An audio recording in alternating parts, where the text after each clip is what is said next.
Time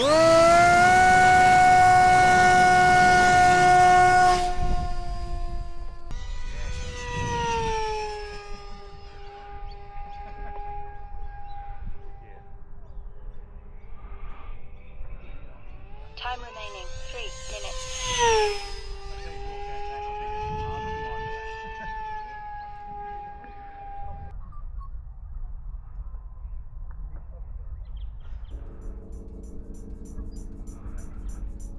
Love it. Motor off. Time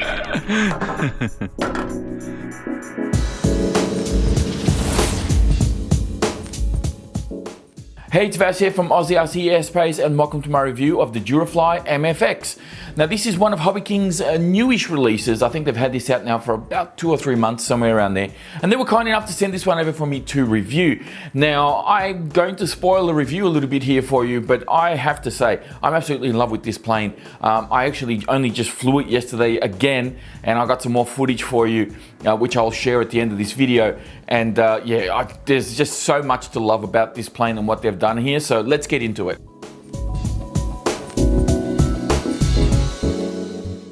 So kicking things off with the specs, we have an aeroplane that actually has 2 wingspans, and that is because they give you 2 different types of wingtips. Now with the standard wingtips that you see on my plane, it comes up at 815 millimeters. If you put the clipped wingtips on there, it comes up at 715 millimeters. The overall length is 566 millimeters, and as we move on to the weight, there is a little bit of an error here, not just on the quick start guide of this plane, but also on the HobbyKing website. And I have messaged them about this, so hopefully they'll rectify this in the future. But they've got the total weight with battery at 320 grams. That's actually the total weight of the plane without the battery. Now that does have my receiver in there, so maybe the receiver is going to be a couple of grams lighter, but it's not going to be 320 with the battery, I can assure you of that, because the batteries weigh around about 100 grams. Now they have the weight without the battery at 230 grams, and again, that's not correct because mine came up at 428 grams with the battery, and that will vary again a little bit depending on what battery you use by about 5 or 10 grams, but that's really going to be it. Like, you're going to be over 400 grams with the battery in there. Now, moving on to the motor, we have a 2212 2200 kV brushless outrunner. The ESC is an Aerostar G2 30 amp. Servos, we have 2x8 gram servos, 2x5 gram servos, and they're all metal geared digital servos as well. And you are going to need a 4-channel receiver for this guy because you do have 4 channels with this aeroplane. It does have a rudder, which is fantastic because a lot of the times with planes this small, you don't usually get a rudder. So it's nice to see something like this with the rudder, which means you can do knife edges and all sorts of crazy stunts as well. Now, battery recommendations are somewhere between an 800 and an 850 milliamp 4S. You could probably fire a 3S in here if you want to go a little bit slower, but I mean, why would you? If you want to go slower, get a Bixler. But this thing here on 4S, 850 milliamp, absolutely awesome. I do have a couple of other battery options that I'll be sharing with you through this review, so let's keep going.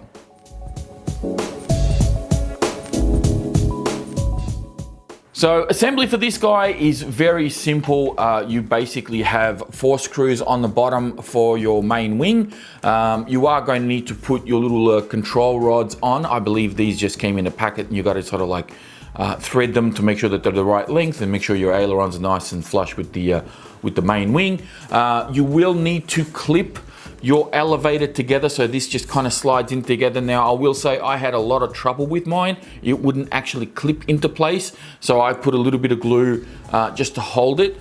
You might actually see some stress marks on the foam from me trying to press this together because it just would not click. It would click outside of the plane, but the minute I tried to put it in, it just wouldn't click. So I don't know if it was just a fault with mine or if other people have had that issue, but if you do find that it's not clicking, just put a bit of glue in there and just glue this up, because I mean, let's face it, you're probably not going to be taking this apart unless you completely smash up the plane and need to repair that piece. You will see that I've got a little bit of white here. These came in the box and they were supposed to have a piece of foam in between them, but the foam slipped out and the paint was actually touching, and so I ended up with a couple of little white dots there from them sort of sticking together in the box. Bit of bad luck on that one. The foam was there, it just wasn't exactly in between where it should have been. Other than that, all you got to do is install your receiver, which I've got mine just in there, and then I've just have enough cable here from the ESC to plug my battery in. Just a note to take as well in regards to this little battery tray. So there's this little plate that they've got here, and I've just put a little bit of Velcro just to stop the battery from sliding around. But this actually came unstuck from the foam after my first initial, say, half a dozen flights or so. So if you do find that comes off, just be careful. I epoxied mine back in, and that hasn't moved since. So just something to keep in mind there. Other than that, your prop and spinner already, I think the prop, I can't remember if the prop and the spinner already came mounted on, but I think you might need to put that on. And then, of course, glue your wingtips. So you have the choice of these sort of pointy wingtips, which are the standard ones. And, of course, you do have the clipped wing ones. I decided to go with these because I have the EFX Racer, and it looks exactly like this. But I am planning on getting the orange version of this, and then I'll use the clipped wing on that one. When I do get it. You do also get some extra stickers and stuff like that, so if you want to decorate the plane, you can.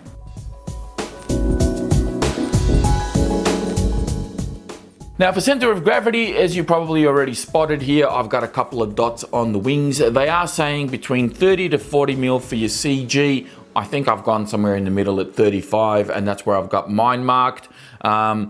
Again, you don't have a lot of battery options here, and this being a fairly small plane, you probably want to stick within that realm, unless you're confident that you can probably do something else. But I've kind of got mine at 35-ish, and that's been working well for me. The plane flies rock solid with the CG at that point. Didn't have to add any extra weights or anything like that. Very, very simple.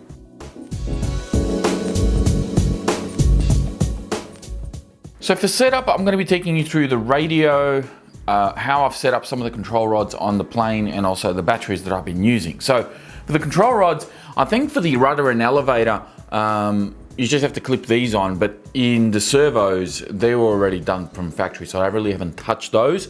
On the ailerons, I've just gone in for the second hole from the top. So that's about as low as I can get it without interfering with the foam and so forth. So that's where I've put that one. And that's how my control rods are set. For the radio, I've got a timer of 3 minutes 30. That's a throttle timer. Total flight time for this plane, I usually get about 4.5 minutes, depending on how many throttle off passes and how much gliding I do. But most of the time, I'm kind of hammering this thing around because it's so much fun to fly fast. So I'm not really looking for long flight times with this. I'm just looking to really hot dog it around, bank and yank, and have a really good time with this plane while it's in the air. As far as rates go and everything else, we'll start with the throws. So for my throws, I've left everything at 100%. I haven't reduced or increased anything on my throws. If we go back here, we'll look at our rates. So for my rates, on low rates, I've got 50 and 25. For my mid rates, I've got 60 and 30, and for my high rates, I've got 75 and 40. That's for my aileron. If we go to my rudder, or rather elevator, we've got 85 and 30 for high, 70 and 25 for mid, and 60 and 20 for low. For my rudder, I've got 100% and 35, and it's always on, so that's not on any switch. It's just because I like to do knife edges and things like that, and I wanted to get full authority the whole time throughout my entire rate, so I've just left it on and haven't really allocated that to a switch. So that's how I've got my rates and everything there set up. This is what works for me. I share this setup to basically give people a bit of a starting point. For those that don't know how sensitive the plane is, specifically on the ailerons, as you saw on my low rates, I've got 50% rates, because even at 50%, this thing is really snappy. And if you're not used to it, you're going to, really overcorrect constantly. You may end up crashing the plane very quickly. So 50% kind of gives you a starting point. It's still going to feel pretty sporty, even at 50%, but you can, reduce that or increase it depending on your taste. Now, for batteries and everything else, there's really only one type of battery that you want to be using with this, which is a 4S 850 milliamp. But I did find a different one that I also like to use, and it worked quite well. So HobbyKing, when they sent out the plane, they also sent out this battery, which is a Nanotech I think this is a 70C to 140C, 850 milliamp 4S, and it works beautifully. That's the date that I got it, which is also the date that I got the plane. And that actually works really, really well. It balances pretty much, I position it just kind of flush with the edge of the lip here, and it CGs the plane pretty well, and then I sort of left it curl around my wires and fit it all into the back there, and it works, and that works fine. I did have these Nanotech 1000 milliamp batteries, and I was so looking forward to trying these and seeing if they would fit. They do not. These are just a bit too wide. So they're probably about 3 or 4 mil too wide to fit inside the fuselage. So you're not going to be able to fit those and use them on the plane. That's not to say that you can't find maybe a 950 milliamp or a different 1000 milliamp 4S that would fit in here, maybe a different shape. But these particular ones, there's just no way you're going to fit them in there unless you start hacking up the sides of the fuse. But the thing is, these batteries weigh about 30 grams more, which means you're gonna need to push them back a little bit more to get CG, and you may not have enough room for all your wiring and everything. It's a bit of a muck around. It's probably not worth it for just that extra 150 milliamp. Now, HobbyKing did only send me one battery. Of course, I want to get multiple flights on this thing when I do go out and fly it. So I went on their website and got myself some more. Now, these were actually on sale when I bought them. They're a 60C, and these actually work very, very well. There's no issues with these at all. They're pretty much the same size. Performance-wise, same. I really couldn't tell a difference. The only downside with these, and there's a plus and a positive with these. Well, first of all, these were really cheap. I think I got them on sale for like 10 bucks or less or whatever it was. So these were really cheap. And they do come with XT30 connectors, not XT60. So I had to put my own connectors on here. But this is where it gets good, is the cable is much thinner than the one from Nanotech, right? So it's a much thinner cable, and you might be thinking, well, that's not a really good thing because flow of current and all this sort of stuff. Well, yes and no. In a scenario like this, I don't think the cable thickness is going to play a big influence on performance.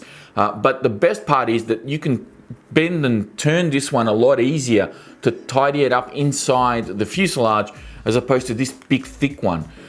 So this is a bit of a struggle to kind of tidy everything up and put the canopy back on. Whilst with these are really nice and easy. You can sort of fold the cables a lot, tighter, and it just works a little bit better. So these batteries I do recommend as well. They work very well. And then I wanted to try something else, and I ended up buying these. Now these are a 650 milliamp, so they are a little bit smaller than these, right? They're also a little bit lighter. So I actually weighed all of these. So these come up at 89 grams each. These ones here are 102 grams, and this guy here is 109 grams. So these are definitely a little bit lighter, and you are going to shave off about a minute of flight time. So you want to set your timer probably around about the 2.5 minute mark. Depending on how you fly, you're probably going to be seeing flight times maybe 3.5 minutes. That's going to be your flight time. But these were on sale.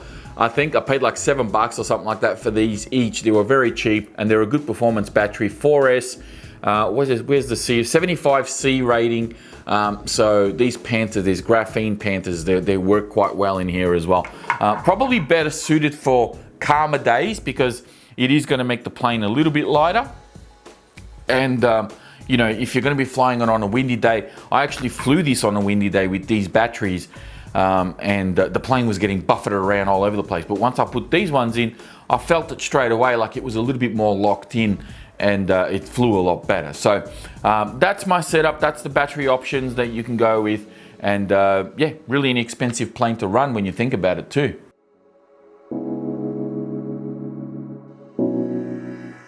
Now, before we move on to the demo flight, I wanted to give you my pros and cons and final verdict on the Durafly MFX.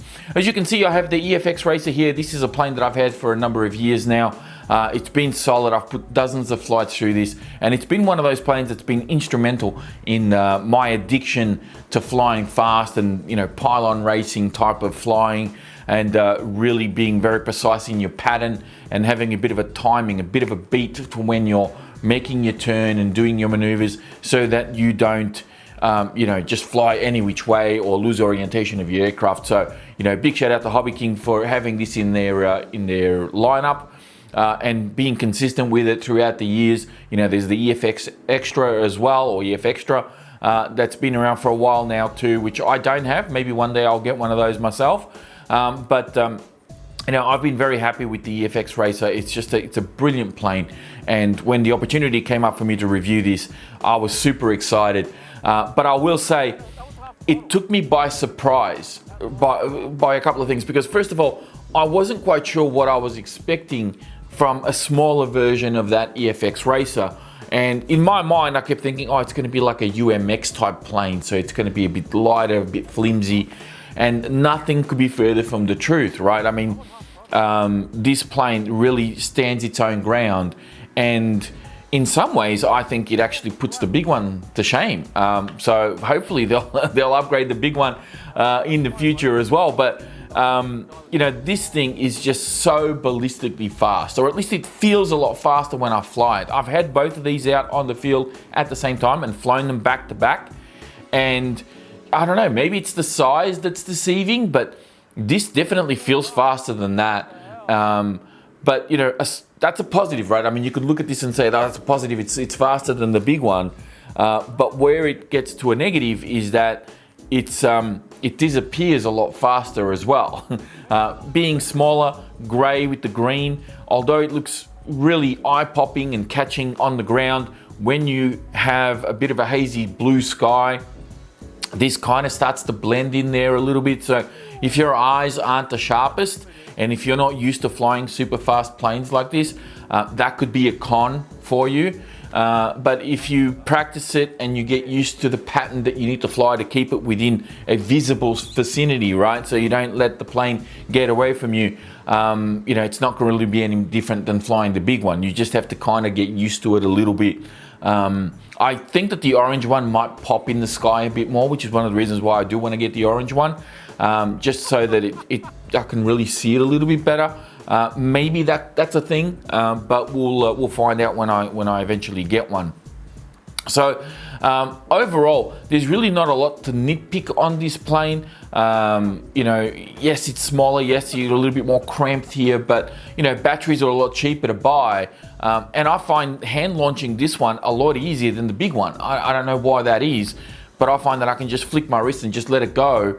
Whilst the big one, you really need to sort of like launch yourself a little bit forward to get it moving and get it in the air. So, and you also have to deal with a little bit with torque roll on the bigger one. While this one, I really haven't witnessed any torque roll with this at all. So this has been really good in that regard.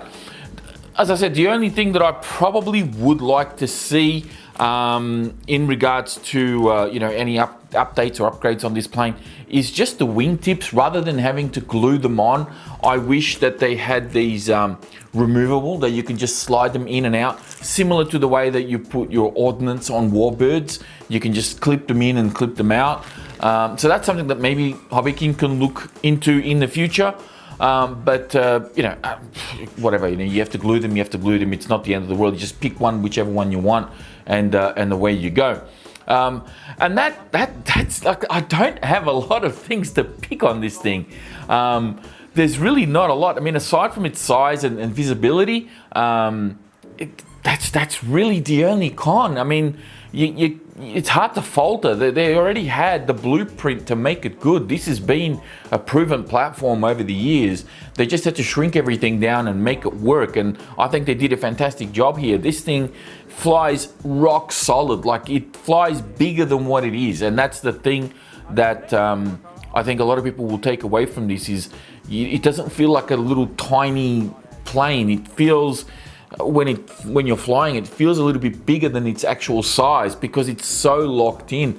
And you know, I've flown this plane in calm weather and in high winds, and it handles it with ease. It's an amazing aircraft. And again, it's one of the reasons why I want to get another one. So, you know, I don't have a lot of planes in my fleet where I've doubled up, other than the ME163s that I've got 4 of now. This is one that I'm gonna have, you know, 2. I have to have a second one. I just have to. So yeah, that pretty much wraps it up, guys. Thank you all very much for watching. If you enjoyed the video, be sure to hit that thumbs up button before you go. Don't forget to subscribe to the channel if you're new, and please do enjoy the flight footage that I'll leave it with you now. Thank you again, and I'll speak to you all next time.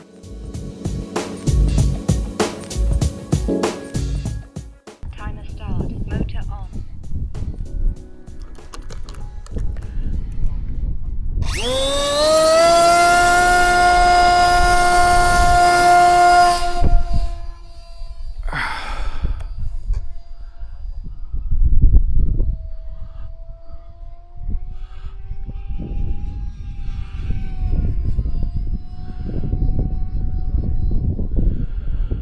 So this is using the 850 milliamp that HobbyKing sent out.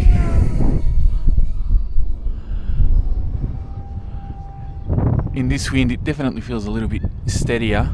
Time remaining 3 minutes. Jesus.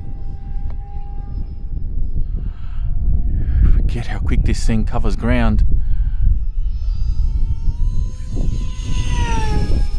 That's against the wind. And again with the wind.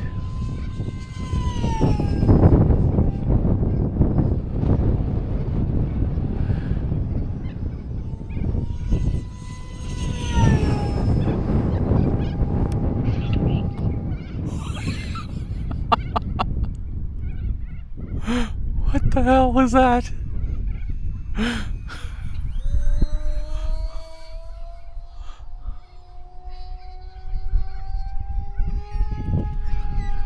God, it holds a knife edge so nice. It's so locked in.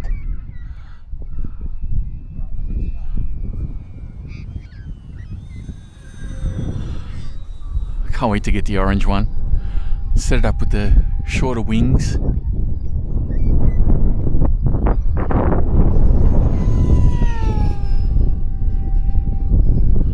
Jesus, this thing is so...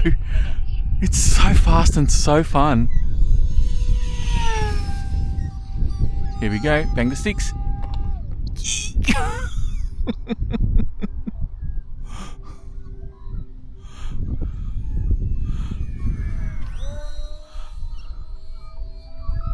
Low rates.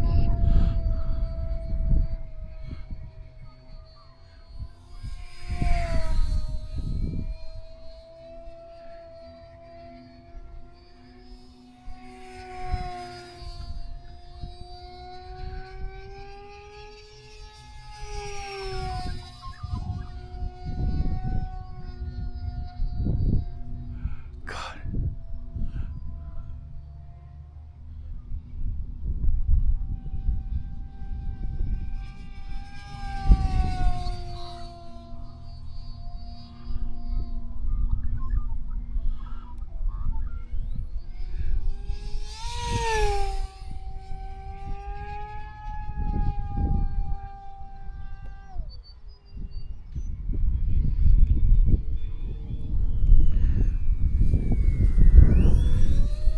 Time remaining 1 minute.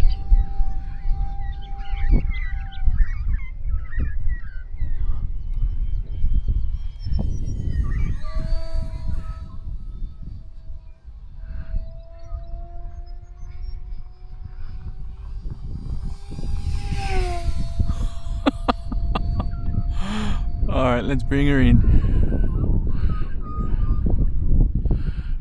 Let's see how well it slows down now. I'm off the power, just gliding.